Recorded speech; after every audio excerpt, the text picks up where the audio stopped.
Welcome back to Superbly Said Advanced English Vocabulary and Phrases. I'm here with our resident language expert, and today our vocabulary comes directly from a recent SpeakDuo lesson. Yeah, which is always exciting. Definitely. And, if you want to practice what you learned today, you can go to speakduo.com to meet new people from around the world who are practicing English on video calls. It's just a great way to become more confident with your English speaking abilities. It really is. I mean, that's the best way to learn, right? Actually using it in real conversations. Exactly. And our mission for this deep dive into the sources is purely for you advanced English learners out there. We are skipping the basics today. Oh, yeah. Completely. No fluff, just straight into unpacking these idioms so you sound, incredibly natural, whether that's in a high-stakes boardroom or, say, during an IELTS exam. Right. So let's start with a really relatable scenario. Imagine you're sitting in a meeting and your boss asks about a risky new project you've been working on. That's a stressful moment. Very. And if you just say, well, we tried it, you sound unsure, maybe a little passive. But advanced speakers use the phrase test the waters. Yeah, they do. So what is the actual mechanism making that phrase so much more powerful than just saying trying? Well, it completely changes the psychology of your statement. Like, trying something is just a physical action. But when you test the waters, the nuance is strategic caution. Strategic caution. Right. You are deliberately putting out a feeler specifically to judge the reactions or the environment before you fully commit your resources. Okay, let me push back a little here, though, because testing the waters sounds to me like, literally sticking your bare toe into a frozen lake at a cabin. I mean, that is the literal visual, yeah. Right. So isn't that a bit too casual to say to a boss, like, I'm treating the company budget like a weekend trip to the beach? It's funny you say that, but it is actually highly respected in a professional context because it demonstrates risk management. Oh, interesting. You aren't just blindly jumping into the deep end. Think of a major product launch. You wouldn't just launch it and hope for the best, right? Oh, well, not. Yeah, you'd say, before launching a full-scale marketing campaign, we decided to test the waters with a limited social media preview. Ah, I see. You're telling management, hey, I am protecting our resources by gathering data first. That completely flips my perspective. It's not hesitation, it's intelligence. Exactly. Now, what if I am not being quite so cautious, but I'm also not, betting my whole career on it? Our sources give us two phrases that look nearly identical on paper. Give it a shot and try my hand in. Yeah, those are tricky. How am I supposed to know which one to pick? They look similar, sure, but their origins and therefore their hidden meanings are completely distinct. Okay. Let's look at give it a shot. This comes from historical archery or, early firearms. You're aiming at a target, taking a shot, and seeing if you hit it. Right. It implies very low pressure. You don't expect a perfect bullseye on the first attempt. You're just firing down range. So if I'm at work and someone asks if I can run the afternoon stand-up meeting, I could say, I wasn't sure I could lead the meeting, but I decided to give it a shot. Spot on. It lowers their expectations, but still shows my initiative. Exactly. You stepped up to the line, but you didn't promise perfection. Now, try my hand in is entirely different. How so? Look closely at the word hand. This phrase specifically means you are attempting a practical, physical, or creative activity for the very first time. Oh, literal hands. Right. You are figuratively or literally getting your hands dirty. Okay, so I wouldn't try my hand in leading a corporate meeting, but if I'm doing an IELTS Part 2 speaking test about a new hobby, I'd say I decided to try my hand in ceramic sculpting during a summer workshop. Perfect application. It immediately communicates a creative, first-time endeavor to your listener. Makes sense. But let's say you strip away all that caution. You aren't checking the temperature. You aren't lowering expectations. You are absolutely unconditionally committed to the task. Which leads us to dive headfirst into... Yes. Contrast that with simply beginning something. When you dive headfirst into a task, the visual is absolute, sudden submersion. just going all in. Zero hesitation.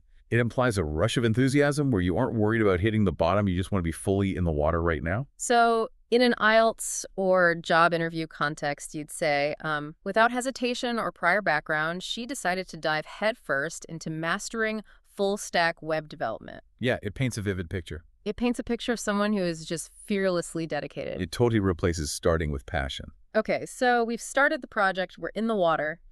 But the reality of actually working on something is rarely just a smooth, continuous dive. Rarely ever. You have to focus. So let's look at honing in on versus focal point. Are these just glorified ways of saying looking at or the center? Far from it. Let's examine the mechanics of honing in on. The root of that phrase, a hone, is actually a whetstone used to sharpen a steel blade. Oh, wow. I didn't know that. Yeah, so if you are just looking at something, your gaze is completely static. But honing in on is a progressive, intense action. Okay. It describes the active narrowing of your focus over time, scraping away the dull edges of distraction until you find the sharpest point, the one thing that really matters. Oh, I love that whetstone visual. So I wouldn't say a financial analyst looked at the quarterly numbers. I'd say after reviewing dozens of variable metrics, the financial analyst was finally honing in on the core source of the deficit. Precisely. It feels like they're actively hunting for the truth, sharpening their attention. You can feel the effort in the phrase. Now, focal point, while related to the center, is more about gravity. Gravity. Yeah, to the primary center of attention that naturally draws the eye or the mind. Honing in is an action you take, but a focal point is a fixed state of being that draws people in. Like in a software design meeting, the user interface needs to be the focal point of our new strategy. It's the anchor. Everything else orbits around it. But, maintaining that level of focus takes energy. What happens when your focus shatters because you're physically exhausted from moving around? That happens a lot. Yeah, which brings us to ping-ponging and out and about. Most learners default to words like traveling or going outside. But traveling sounds leisurely, like a vacation. Great. Ping-ponging implies a rapid, exhausting back and forth between specific locations. Think about a ping pong ball. It has absolutely no agency. Just bouncing around. Is being violently swatted back and forth by two paddles. You use this phrase to subtly tell your listener that you are at the mercy of your schedule. That makes so much sense. If you ask why I look exhausted, I wouldn't say I traveled for work. I'd say I've been ping-ponging between the New York and Boston offices all week. Exactly. You instantly understand my lack of control over my own time. Right. You are the ball, not the player. Now, if you actually want to be moving, you use out and about. Outside just means you aren't indoors. You could just be standing still on a sidewalk staring at a wall. But out and about implies active movement, exploration, and being pleasantly engaged with your community. So, on weekends, I love being out and about, exploring local cafes. Much better for an IELTS exam than just saying, I like going outside. Oh, infinitely better. But all this moving and working requires intense effort, which brings us to pushing for a while versus doing something on purpose. Let me admit some confusion here, though. Isn't pushing for a while just the exact same thing as trying really hard? Not quite. Trying is entirely neutral. You can try to open a jar, fail, and give up after 2 seconds. Fair point. Pushing for a while implies consistent, prolonged striving against a specific resistance. It hasn't been easy, and it hasn't been quick. Like a physical block. Yeah, you are physically leaning your entire body weight against a heavy door that just refuses to budge. I've been pushing for a while to get this budget approved. Meaning, there are people blocking me, but I'm stubbornly maintaining the pressure. And how does on purpose fit into this workflow? Well, compared to just doing something knowingly, on purpose highlights a deliberate, specific, conscious intention. Okay. It usually implies you are intentionally altering a routine or causing a disruption specifically to make a point. Ah, so it's a tactical move. I brought up the error on purpose during the meeting to get management's attention. Right. I wasn't just aware of the error, I weaponized it to get a result. Exactly. Which brings us to the most satisfying part of any project, the outcome. How do we measure the end results of all this pushing and honing? Well, if a project finishes, my instinct is just to say it ended. But our sources highlight the phrase panned out. This is one of the most vivid idioms in the English language. It comes straight from the 19th century gold rush. Oh, like gold panning. Yeah, prospectors would literally shake a metal pan full of river dirt to see if heavy gold flakes remained at the bottom. That's a great image. So when you say something panned out, you aren't just saying it finished. The key nuance is the initial uncertainty. You didn't know if you just had a pan of useless mud, but it resolved into something valuable. So when updating my boss, I could say, although we were initially skeptical about the logistics, the entire international expansion plan panned out remarkably well. Perfect. We took a risk, we shook the dirt, and we found gold.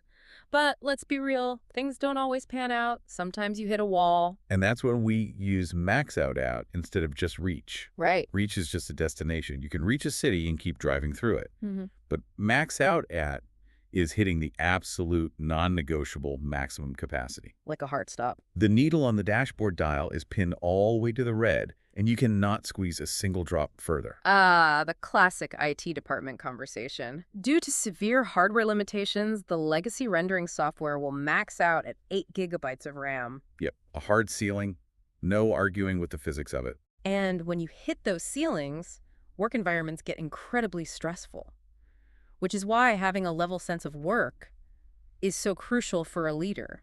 Absolutely. I've heard this used instead of calm. Is there a physical mechanism there too? It makes me think of a carpenter's level. You know, the hand tool with the little green bubble of liquid that tells you if a wooden beam is perfectly flat. That is exactly the right visual. Mm. Anyone can be quiet or calm. Sometimes people are calm because they simply don't understand the danger they are in. Very true. But having a level sense of danger implies you are bringing that structural, perfectly flat, realistic balance to a chaotic room. He brought a level sense of calm to the crisis. That elevates the compliment entirely. It means they were the architectural support holding up the roof during the storm. Beautifully said. Let's look at 2 more outcome phrases, often used in entertainment but heavily adapted for daily professional life. Box office smash and character-driven. Right. If I call a new product launch a success, it's a bit dry, but a box office smash. That implies exceptional, record-breaking financial success. It literally smashed the expectations and the records at the ticket window. And character-driven.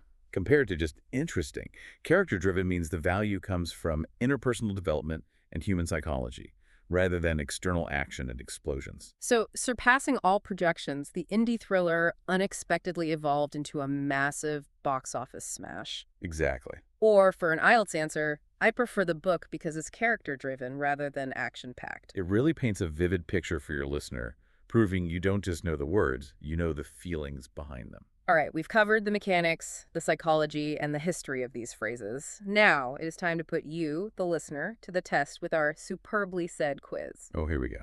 We are going to cover 8 of the core phrases we just discussed. I'm going to read a question and 3 options. Option A, Option B, and Option C. And just a quick ground rule for everyone listening. Some of these incorrect options are delightfully absurd, almost like a confused computer scrambled them together. They really are. But they will test if you truly grasp the precise context of the idioms. Exactly. And listeners, since we are going to move fast, I'll remind you just this once at the top. If you ever need an extra second to think during this quiz, just hit pause on your audio player before we reveal the answer. Sound good? Okay, question 1. Which sentence uses the idiomatic phrase panned out correctly based on context? Option A. The professional cinematic film critic reviewer was instructed to pan out the movie during the screening. Option B. The deeply frustrated young retail clerk aggressively managed to completely drop a white line. Option C. Although we were initially skeptical about the logistics, the entire international expansion plan panned out remarkably well. Feel free to pause the podcast here if you need to think about the answer. Okay, the correct answer is option C, panned out. Right. Remember the gold rush metaphor. You presented a successful international expansion project to a boss despite initial uncertainty. You shook the dirt and found the gold. Great. Question 2. Select the context where the phrase honing in on is most appropriately used figuratively. Option A. After reviewing dozens of variable metrics, the financial analyst was finally honing in on the core source of the deficit. Option B. The professional archery target shooting sports instructor was instructed to honing in on the bullseye during practice. Option C. The incredibly clumsy warehouse inventory clerk accidentally managed to quickly buy some large systems. Feel free to pause the podcast here if you need to think about the answer. That would be option A, honing in on. Mm-hmm. We are using this figuratively to describe how the financial analyst's focus is progressively narrowed down. They are filtering out the noise, like sharpening a blade on a whetstone to find the real issue. Moving on to question 3. In which situation does someone accurately utilize the advanced phrase, test the waters contextually? Option A. The professional swimming pool lifeguard instructor was instructed to test the waters during the morning temperature check. Option B. Before launching a full-scale marketing campaign across national television, the startup decided to test the waters with a limited social media preview. Option C. The completely terrified young wilderness traveler unexpectedly noticed an exceptionally massive, heavy tool chest. Feel free to pause the podcast here if you need to think about the answer. It's option B, test the waters. Yep. It's all about the strategic caution of trying a limited marketing preview before fully committing your massive budget to national television. You check the temperature before you jump. You're doing great so far. Question 4. Which response best demonstrates the advanced phrase dive headfirst into, figuratively? Option A. Without hesitation or prior background in software coding, she decided to dive headfirst into mastering full-stack web development. Option B. The professional aquatic diving swimming coach was instructed to dive headfirst into the deep end during the competition. Option C. The incredibly clumsy warehouse inventory clerk accidentally managed to quickly catch that white balance. Feel free to pause the podcast here if you need to think about the answer. Option A is the correct choice here. Dive head first into. Oh, great, the coding one. Exactly. Think back to our IELTS example about learning a new software coding skill with absolute unwavering enthusiasm and zero hesitation.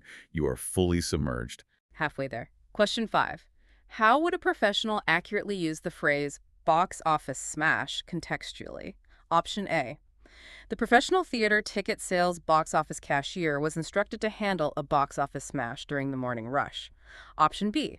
The completely confused amateur theater group unexpectedly decided to proudly paint a clean frame. Option C. Surpassing all financial projections and breaking attendance records worldwide, the indie thriller unexpectedly evolved into a massive box office smash. Feel free to pause the podcast here if you need to think about the answer. The answer is option C, box office smash. The indie thriller. Right, we're talking about an indie thriller breaking records and achieving exceptional, unexpected financial success. Question 6. Which scenario perfectly illustrates the meaning of the phrase max out at contextually? Option A. The professional credit card financial advisory clerk was instructed to max out at during the account audit. Option B. Due to severe hardware limitations, the legacy rendering software would max out at 8 gigabytes of RAM usage. Option C. The incredibly clumsy hotel maintenance worker accidentally managed to completely drop that red tray. Feel free to pause the podcast here if you need to think about the answer. Option B is the winner, max out at. A hardware limit. Remember our IT conversation about hitting an absolute non-negotiable hardware limit? The dial is pinned in the red and cannot go higher. Almost done. Question 7. Which sentence accurately utilizes the advanced phrase, try my hand in contextually? Option A. After years of admiring traditional pottery craftsmanship, she decided to try her hand in ceramic sculpting during the summer workshop. Option B. The professional hand modeling manicure stylist was instructed to try my hand in during the cosmetic photo shoot. Option C. The deeply confused young kitchen assistant accidentally managed to quickly slice a fresh piece of hand. Feel free to pause the podcast here if you need to think about the answer. Definitely option A, try my hand in. The pottery one. Yeah, this highlights a creative, physical endeavor attempting a hands-on activity like ceramic sculpting for the very first time. Let's bring it home with question 8. Which of the following statements correctly uses character-driven contextually? Option A. The professional automotive driving instructor was instructed to test if the vehicle was character-driven D. Option B. The ambitious mechanical engineer designed a brand new engine that was entirely character-driven by solar power. Option C. Rather than relying on explosions and car chases, the award-winning film succeeded because it was a deeply emotional, character-driven story. Feel free to pause the podcast here if you need to think about the answer. And the final correct answer is option C, character-driven. Right. It perfectly captures storytelling that relies on interpersonal changes and psychological development, rather than relying purely on external action. And that is a wrap on the quiz. I want to personally thank you, the listener, for taking the time today to upgrade your vocabulary with us. We've gone from the gold rush of panning out all the way to the ping-ponging chaos of a busy schedule, and I know your next English conversation is going to be incredibly dynamic. It really is. And we talked a lot about using these idioms to sound more natural, but I want to leave you with this final thought. Idioms actually reveal the cultural psychology of a language. Oh, that's interesting. Right. If English has so many idioms about testing waters, diving in, and panning for gold, what does that say about how native English speakers historically view risk, effort, and reward? That's a great point. Pay attention to the physical metaphors in your own native language. Comparing them to English might just unlock a whole new, deeper level of fluency. A brilliant point to end on. Next time you are about to start a new project, ask yourself, are you just testing the waters, or are you ready to dive head first? We'll catch you on the next deep dive into the sources.